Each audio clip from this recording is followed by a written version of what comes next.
C'est la rentrée pour tout le monde. Certains ont déjà repris les cours, d'autres vont bientôt reprendre. Les neurones se remettent doucement en route. Alors je voudrais vous éviter un claquage prépeinturé et je vous donnerai qu'une idée pour cette homélie. Pourquoi le Seigneur nous a appelés à venir ensemble célébrer l'Eucharistie ? Pourquoi le Seigneur désire que nous ne soyons pas tout seuls, mais que nous soyons ensemble ? Ce sera peut-être le thème de l'année, de réfléchir là-dessus, de réfléchir pourquoi nous sommes ensemble à célébrer les mystères de Dieu, à célébrer notre résurrection et à venir à la messe. Pourquoi Jésus, à la fin de l'Évangile, il nous dit « Quand 2 ou 3 sont réunis en mon nom, je suis là au milieu d'eux ». Et pourquoi il ne dit pas « Lorsque chacun me prie dans son cœur, je suis là au milieu de lui ». Ce serait bizarre, mais vous voyez ce que je veux dire. Pourquoi Jésus il insiste sur cette importance-là d'être ensemble et d'être plusieurs. Et en fait, c'est fondamental. Jésus, dès qu'il commence sa vie publique, il appelle plusieurs disciples, plusieurs personnes qui vont le suivre. D'abord, il y a 2 frères, puis 2 autres frères, puis les autres. Il n'appelle pas un seul Gus pour lui transférer tous ses pouvoirs, vous voyez. Il en appelle plusieurs, avec des caractères assez différents. Si vous lisez l'Évangile de manière un peu attentive, vous verrez que chacun a vraiment son caractère, sa relation à Dieu, ses faiblesses et ses forces. Jésus appelle un certain nombre de bons hommes à le suivre ensemble, à former une première communauté qui sera la première Église. Et bien, de la même manière, Jésus nous appelle aujourd'hui à avancer derrière lui et à le suivre. J'espère que vous êtes là pour le suivre, pas seulement pour être vu des autres. Mais nous sommes là pour le suivre et nous avons besoin d'être ensemble. Pourquoi ? Parce que c'est comme ça. Et Jésus désire que nous avancions les uns avec les autres. Je ne sais pas si vous avez fait attention à ce lien qu'il peut y avoir entre la première lecture et l'Évangile. Dans la première lecture, la parole du Seigneur est adressée à Ézéchiel. « Je fais de toi un guetteur pour la maison d'Israël ». En gros, si quelqu'un vient à pécher dans ta communauté, il faut que tu l'en avertisses. Parce que s'il pêche sans le savoir, ce n'est pas lui qui est responsable, c'est toi. En revanche, si tu lui as dit et qu'il continue à pécher, ben voilà, c'est plus ta responsabilité, il l'a fait librement. Jésus, dans l'Évangile, le dit de manière différente. Si ton frère a commis un péché, va lui parler seul à seul, tu lui montres sa faute. S'il ne t'écoute pas, eh ben, tu reviens à la charge avec des copains. Comme ça, vous êtes à plusieurs pour lui montrer qu'il y a un problème. S'il n'écoute encore pas, c'est toute l'Église. Et s'il n'écoute toujours pas, ça c'est très beau ça, considère-le comme un païen ou un publicain. Ce n'est pas du tout dépréciatif. C'est-à-dire, considère-le comme quelqu'un qui ignore Dieu, et donc tu as besoin de l'évangéliser. Et il a besoin que tu l'évangélises.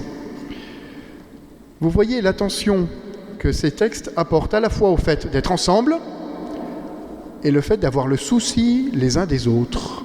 Ça, c'est quelque chose qui est peut-être nouveau. Je fais partie d'une communauté parce que le Seigneur m'y appelle, mais parce que j'en ai besoin, j'ai besoin des autres. C'est eux qui vont m'aider à avancer, comme les autres ont besoin de moi. Ça s'appelle la correction fraternelle. C'est-à-dire que nous sommes ensemble à avancer vers la sainteté, et nous avons besoin que les autres nous corrigent. Alors la correction, ça se fait toujours dans la douceur, la délicatesse, la charité bien évidemment, et l'humilité. Mais nous avons besoin que les autres nous montrent où est-ce qu'il y a des choses qui sont un peu de travers dans notre vie pour qu'on puisse avancer. Si notre but c'est d'avancer vers Jésus, nous avons besoin des autres. Nous avons besoin les uns des autres. Et voilà pourquoi Jésus nous appelle à le suivre en communauté, ensemble. Si vous regardez un petit peu dans l'histoire, dans les Actes des Apôtres, il y a des grandes discussions. Est-ce qu'il faut faire ça ? Est-ce qu'il faut faire ça ? On voit que les disciples, ils discutent ensemble. Même Saint-Pierre et Saint-Paul, ils se battent un peu, quoi. Ils ont besoin d'être à plusieurs pour avancer et pour trouver où est la vérité. La vérité, c'est le Christ. Je suis le chemin, la vérité et la vie. Eh bien, ils ont besoin d'être à plusieurs pour avancer et suivre le Christ. Eh bien, nous-mêmes, si nous sommes seuls, déjà Jésus n'est pas au milieu de nous, et si nous sommes seuls, nous n'arriverons pas à le suivre. C'est très clair. Parce qu'on se fait nos propres idées. Si on n'écoute pas les autres, on suit notre propre chemin. Et ce qu'on peut être sûr, c'est que notre chemin, ce ne sera pas le Christ. Nous avons besoin les uns des autres. S'il n'y a qu'une seule chose à retenir pour cette année, c'est ça. Du coup, il y a un certain nombre d'implications.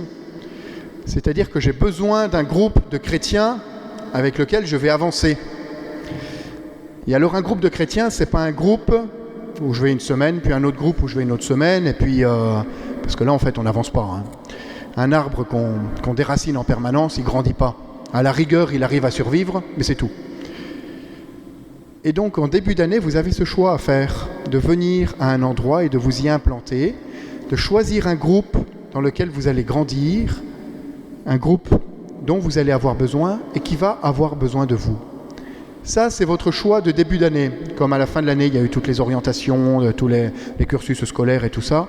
En début d'année, il y a ce choix fondamental. Où est-ce que le Seigneur m'appelle à être et où est-ce que je décide de grandir pour avoir ce groupe dont j'ai besoin. Donc il y a un certain nombre de propositions sur la paroisse, mais il y a un certain nombre de propositions dans la ville de Lyon. Je ne prêche pas que pour ma paroisse. Ce que je désire, c'est que chacun de vous, vous puissiez grandir et suivre le Christ.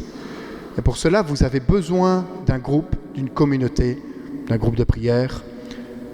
Vous avez besoin des autres, comme les autres ont besoin de vous. Si vous ne sentez pas ce besoin que les autres ont de vous, eh bien dites-vous que vous le faites par charité. Ne vous inquiétez pas. Si vous vous donnez, si vous êtes présent par charité, eh bien c'est déjà bien. L'amour ne fait de rien de mal au prochain, donc l'accomplissement parfait de la loi, c'est l'amour. Si je me donne aux autres, même si j'ai l'impression que je ne sers à rien, si on me demande un petit service, mais j'ai l'impression que c'est rien du tout, eh bien si je le fais avec amour, ça porte du fruit, et c'est même l'accomplissement de la loi. Voilà. Une seule chose, le Seigneur nous appelle chacun à avancer ensemble, pas seul. Ça ne sert à rien d'être seul. On n'avance pas.